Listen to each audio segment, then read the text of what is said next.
government of St. Martin is making big strides in going digital, and it's all part of the Digital Government Transformation Project, led by the Digital Leadership Team and the ICT Department, and supported by the St. Martin Trust Fund, the World Bank, the National Recovery Program Bureau, and NRD companies. This project is all about improving how government works for you.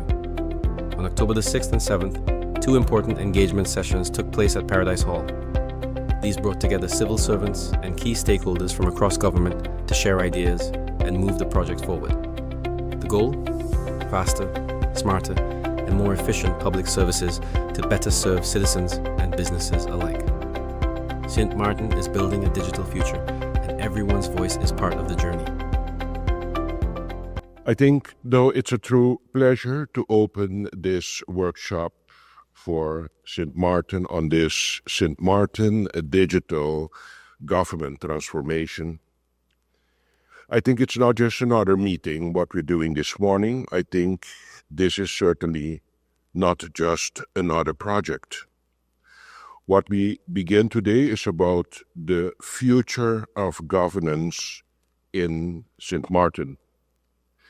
Digital transformation is one of the most powerful reforms of our time. It's about building a government that works smarter, faster, and better for its people. By the way, better of its people, I'm coming back on that one because I'm not always so convinced that it works better for the people. Don't forget that one. I'm coming back on that one. A government that is reliable, transparent, and responsive to the need of every citizen is what we need nowadays, and I really think that digital transformation can contribute to that. And let me be clear, this is not merely a technological project.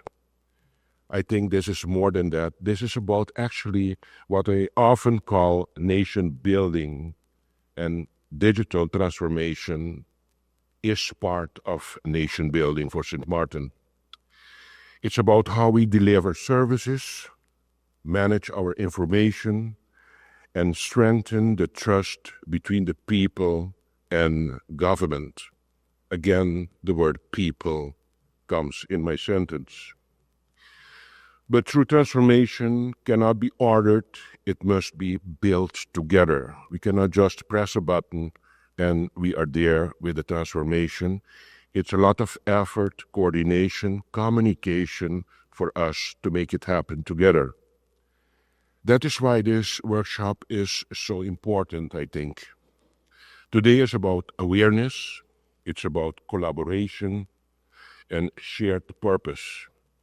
It's about ensuring that every voice in this room contributes to shaping solutions that truly work for the people we serve, the people again.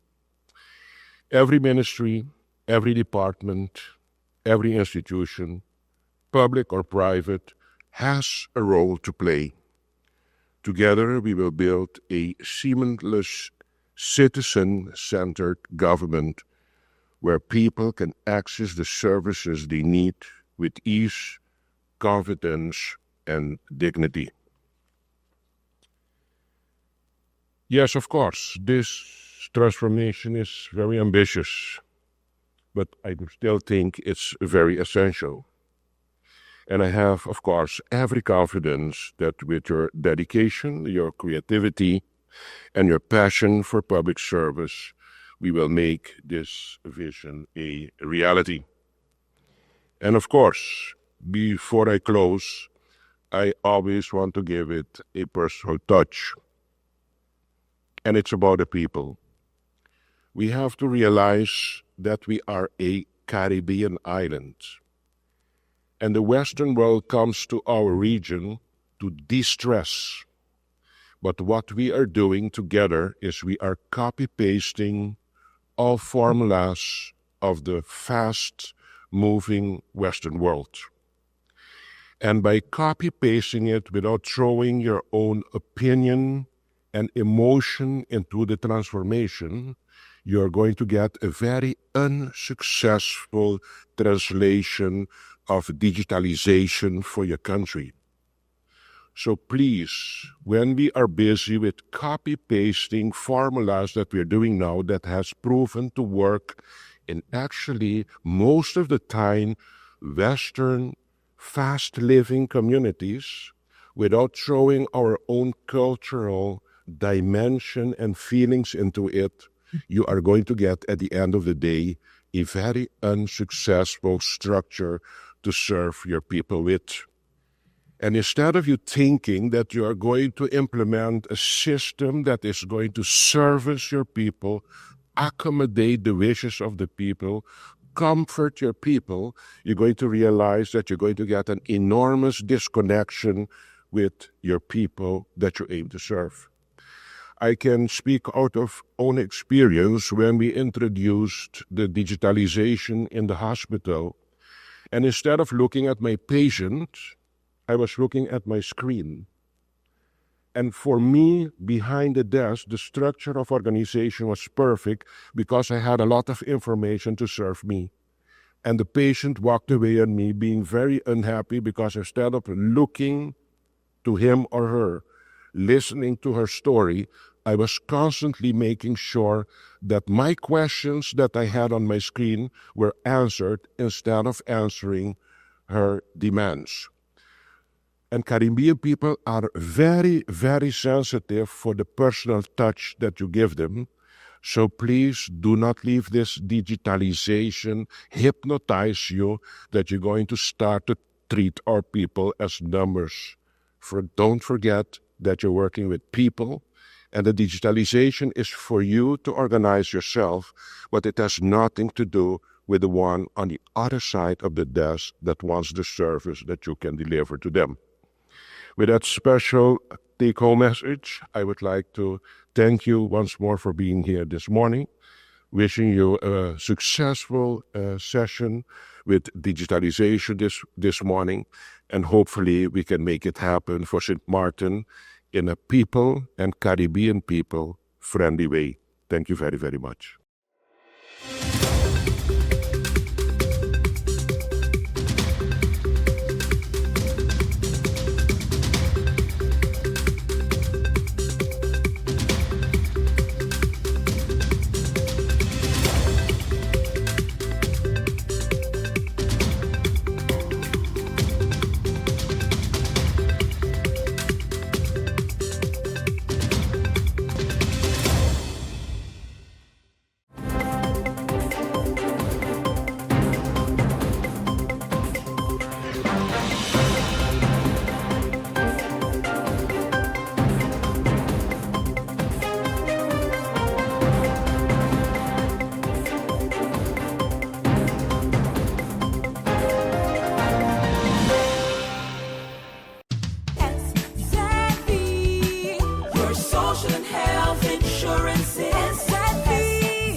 Are you SXM insured?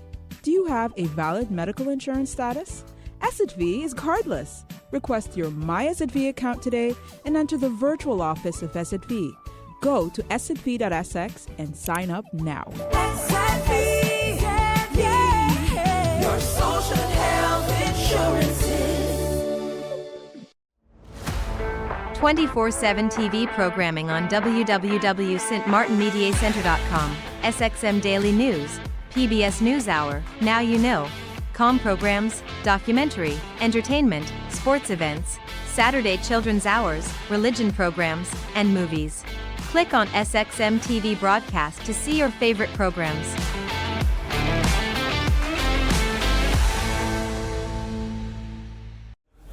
St. Martin, as heavy rain falls across our region, we urge all residents and visitors to exercise caution and stay alert. Here are the areas prone to street flooding, flash floods, and/or rock slides. Avoid these locations until water levels subside. Atillage Road Roundabout, Cul-de-Sac. Arch Road, Sucker Garden. Beacon Hill Road, Simpson Bay. Atillage Road, Border Monument, Belvedere, Lower Princess Quarter. Billy Folly Road, Cole Bay. Emma Plain, Phillipsburg. L.B. Scott Road, Cul-de-Sac. Rhine Road, Lowlands. Welcalacan Road, Low K Roundabout, Cahill, Little Bay. Well Road, Wellington Road, and Orange Grove Road, Coal Bay. Yancho Rousquin Boulevard, Point Blanche, and Sakersgut Road, Cul-de-sac. Remember, safety comes first. Let's work together to keep our community safe. This public service announcement is brought to you by the Department of Communication.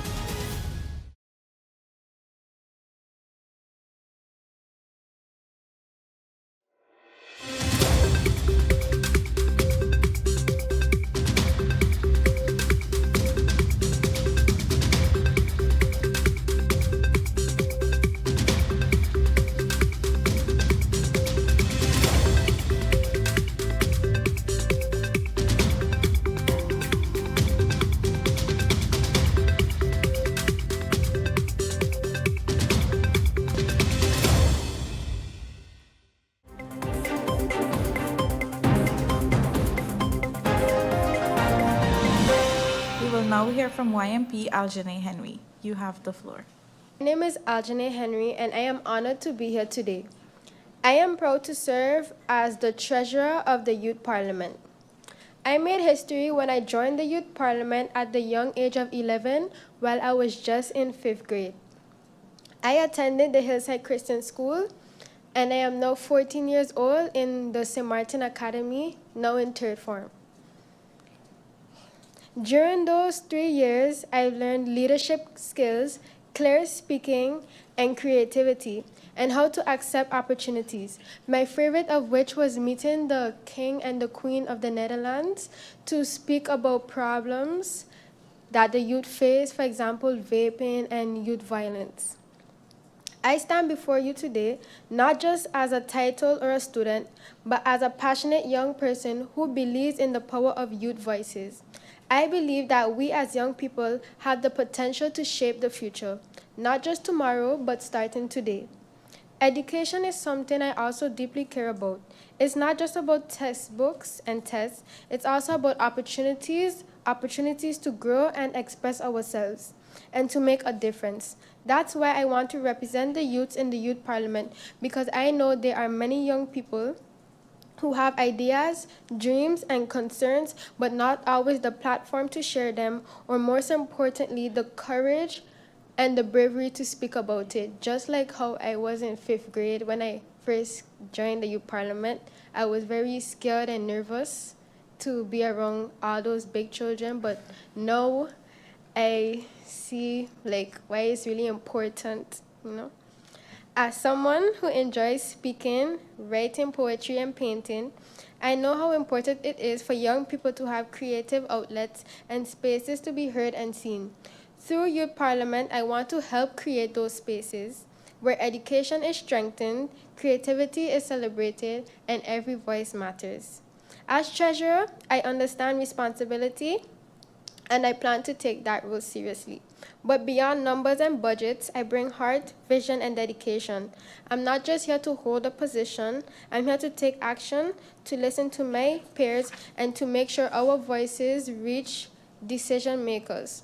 So why should I represent the youth? Because I am the youth. I walk the same halls, face the same challenges, and dream the same dreams. And I'm ready to work hard to make sure those dreams have a chance to become reality, not only for me, but for my fellow youth. Thank you for listening. Madam Chair, I yield the floor back to you. Thank you, YMP Aljanae Henry. We will now hear from YMP Deadrick Gums. You have the floor. My name is Deadrick Gums, and today I would like to take a few moments to tell you a little bit about myself. First of all, I would like to say this is my first time in the youth parliamentarian thing. So I came here because I wanted to be a voice that the young people could hear and listen to, that they could relate to and speak to me, and I could answer them because I'm around their age group. Okay, so things that I like and who I am. I come from a family of 4 and a supportive group of people who mean the world to me. There is my mother, Navina Gums, my father, Derek Gums, my brother, Delrick Gums, and myself. Okay, so a family like mine has shaped me in many ways. We laugh together, we share wonderful memories together, and we communicate with each other very well. Sometimes we don't, so I'm here today to get in this group so I could learn to communicate better with everybody around me and people I know and do not know. So, I would describe myself as somebody who enjoys life in my own way. I don't try to be anyone else. I appreciate the small, meaningful moments in my life. Every day brings something new to the table, something I can learn from, and something that I can enjoy and improve on. I try to make the best of every moment that comes, may it be good or bad. One of the things I love most is going places. I enjoy stepping outside and seeing what can be done and what cannot be done. Experiencing the world around me, whether it's going for a walk, visiting a new place, or just being outdoors, I feel a sense of freedom and happiness when I'm out and about.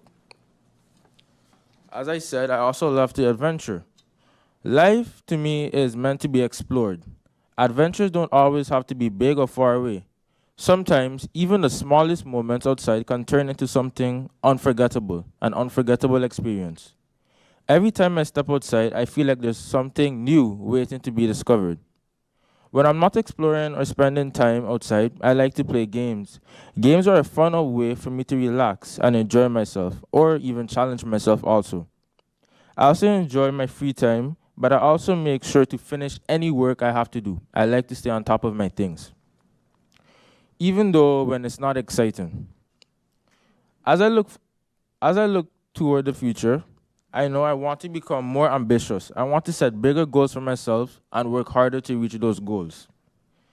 I'm always trying to become a better version of myself. I want to strive for success in everything I do, whether it's in school, my future career, traveling, or discovering new passions. I hope to build a life that makes me proud, where I can inspire others, make my family proud, and enjoy many adventures that come my way. I believe that anyone can do great things when they keep believing in themselves. Achieve for greatness, everyone. This is It's About Myself. We will now hear from YMP Renella Gomez. You have the floor. My name is Renella Gomez, a proud fifth form student of St. Martin Academy, currently in the business stream. I stand before you as a young person who is deeply passionate about advocacy and empowerment for all youths, regardless of their background, challenges, circumstances, and who they believe for. My motivation is to represent young people stems from my own personal journey. There was a time when I felt unseen or unheard, not because I didn't have thoughts or opinions, but because I was soft-spoken. For a long time, I felt trapped in a box of silence, forced to stay quiet to make others comfortable. That experience shaped me profoundly. It made me realize that no young person should ever feel their voice is too small or their story doesn't matter. Every voice deserves to be heard, loudly, proudly, and unapologetically. It is that realization that drives me to step forward today to represent, to speak, and to advocate, not just for myself, but for young people everywhere who have felt voiceless. Much of my journey has been defined by service. Through my involvement in the St. Martin Academy Key Club, I've been able to turn compassion into action, whether it was organizing beach cleanups, painting classrooms, hosting food drives, and volunteering with the White and Yellow Cross. Each experience taught me something valuable about community, empathy, and the importance of showing up for others. These moments remind me that true leadership is not about titles or positions, it's about service and representation. It's about being the bridge between ideas and actions, between unheard and the decision makers. Recently, I also completed the BOP training program where I learned about youth mainstreaming, youth participation, and the Sustainable Development Goals. I now understand that youth mainstreaming isn't just a phrase, it's a commitment to ensure that young people are part of every conversation that shape our future. It means integrating youth voices into every policy, every project, and every vision for national development. I also believe that our advocacy becomes stronger when it's guided and mentored. That's why I hope to work closely with our parliamentarians to learn from their experience, to gain insight into leadership, and to be nurtured as a young advocate and aspiring pediatrician. I want to merge my passion for service with my love for science and medicine. In this future, I hope to pursue a career in pediatrics, focusing on children, both young and old, especially those who are differently abled. My goal is not only to heal, but also to advocate for inclusion, accessibility, and equal care for every child. To me, medicine and advocacy are deeply connected. Both require listening, empathy, and the desire to make life better for others. Joining the Youth Parliament is, for me, an extension of the same calling. It is a platform where young people can challenge their stereotypes, influence policy, and shape the kind of country we want to inherit. It's a place where our passion can meet purpose, where our voices can translate into real change. I envision the Youth Parliament that works hand in hand with schools, youth organizations, and government leaders to address the real issues affecting us: mental health, education, climate actions, and opportunity. I want us to become part of the solution-building process, not as spectators, but as partners in progress. Now that I've been given the opportunity to serve as second vice president, I promise to bring energy, integrity, and a deep sense of purpose to the role. I want to be part of a generation that looks back and says, we didn't wait for change to happen, we created it. So tonight, I speak not just for myself, but for every young person on the island who dares to dream, who refuses to be silenced, and who believes that every small voice can make a powerful difference. Together, we are the heartbeat of St. Martin, a generation defined not by its challenges, but by its courage, creativity, and commitment to build a brighter future. I thank you. I yield back the floor to you, Madam President.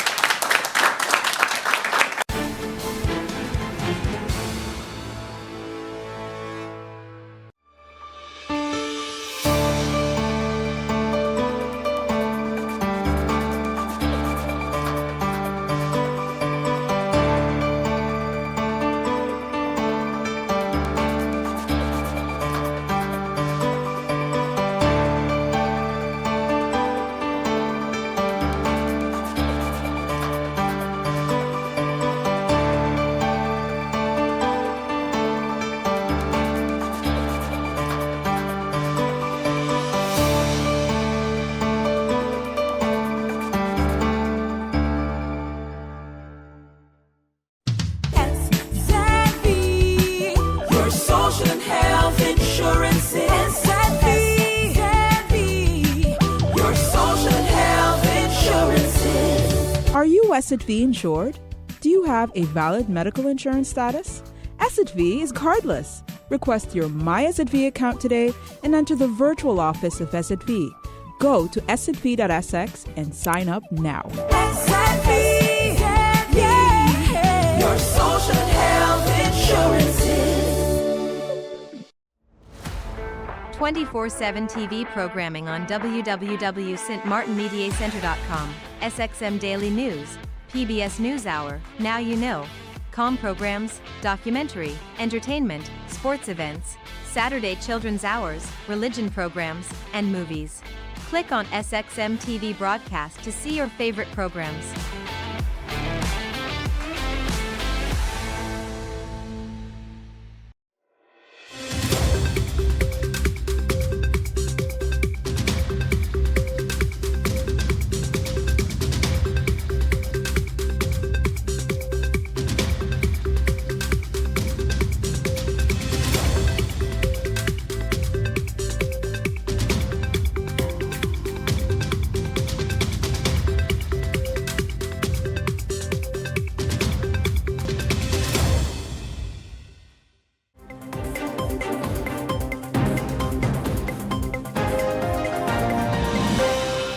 It is now my pleasure to give the floor to the next faction leader, and that is MP Doran of the National Alliance faction. MP Doran, you have the floor. Madam Chair, as we gather in this honorable house on the occasion of Constitution Day, I first want to acknowledge what this day represents. It's not merely a date on the calendar, it's the foundation of our autonomy, the legal and symbolic birth of country St. Martin. Yet, Madam Chair, I must also be honest. When I walk through our communities, when I sit and listen to our people, many say we are no better off today than we were 15 years ago. And I cannot ignore this sentiment. Because behind those words are real frustrations, Madam Chair. With slow progress, bureaucracy, with promises and sentiments that feel so far out of reach. But I also believe that acknowledging the challenges does not mean we dismiss the significance of what we were able to achieve. Our Constitution gave us the right to govern ourselves, to make our own decisions, our own mistakes, our own path on the way forward. It gave us the power to choose, but also the responsibility to do better with the choices that we make. But did it, Madam Chair? Did it really? Because while we carry the title of autonomous country, the reality often reminds us autonomy on paper does not translate to autonomy in practice. We still operate within a framework where external influence weighs heavily on our internal progress, where major decisions seem to come from with strings attached, and where assistance sometimes is accompanied by limitation that challenges our ability to grow and stand on our own feet. That is the paradox of 10-10-10, where we were given wings, yes, have to ask for permission to fly. And so, as we commemorate this day, we must do so with clear eyes and not a blind celebration, with honest reflection, because the Constitution, as powerful as it is, cannot fulfill its promises unless the people and the leaders have the freedom and the courage to live and to fulfill it. Still, I remain hopeful, because even with these constraints, we have shown resilience, we have rebuilt after devastation, we have governed through crises, and we continue to find strength within the spirit of our people. Madam Chair, when I hear the next generation spoke earlier, it gives me hope, because there's no success without a successor. That is a message for all of us here in this room, Madam Chair. Constitution Day should remind us that true autonomy is not simply declared. It is earned, it is protected, and it is exercised daily. It has pushed us to continue striving for the kind of St. Martin that 10-10-10 promised, but has not yet fully delivered on. So yes, I say it. Happy Constitution Day, St. Martin. But may it also be a day of reckoning, a day when we ask ourselves the hard questions and recommit to building the country that we truly want for our people. And we want to secure that everyone can have a better future, especially every and anyone that calls this land home. I remain committed to you, my people, as your humble servant. So truly help me, God Almighty. Thank you. I continue with the faction leaders of Parliament, and I give the floor to MP Viren Kotai of the Democratic Party faction in Parliament. MP Kotai, you have the floor. This past week, we marked a defining chapter in our nation's history. Friday, October 10th, marked 15 years since the birth of Country St. Martin, a day forever etched in our collective memory as 10-10-10. As we commemorate this milestone, we do so with pride, because the Democratic Party, under the leadership of Sarah Westcott Williams, delivered country status to the people of St. Martin. It was the DP that led the constitutional transition from island territory to country within the Kingdom of the Netherlands. It was the DP that laid the institutional foundation for our democracy, for Parliament, for the Council of Ministers, for key oversight institutions like the Ombudsman, the General Audit Chamber, and the early integrity frameworks that continue to guard our good governance today. The first Prime Minister of Country St. Martin came from the Democratic Party. That was not coincidence. It was a symbol of trust, continuity, and stability at the very birth of our nation. 15 years ago, the Democratic Party helped give birth to the country St. Martin, not just with words, but with work. The framework of government was built, protecting our democracy, giving meaning to the phrase, country above self. As others build upon that foundation today, DP stands proud, still believing that leadership means service, and that true nationhood is measured not by status or symbols, but by the well-being of our people. So today, as we celebrate our Constitution, We do so by knowing that the Democratic Party's fingerprint are on every institution, every law, and every milestone that defines who we are as a country. DP will continue to stand for good governance, people-centered leadership, and the promise of a stronger St. Martin. I would hope we can all act as responsible citizens, uphold the Constitution's values, and contribute positively to society. 15 years later, our work continues, our commitment endures, and our belief in country above self remains unshaken. Thank you very much, Madam Chair.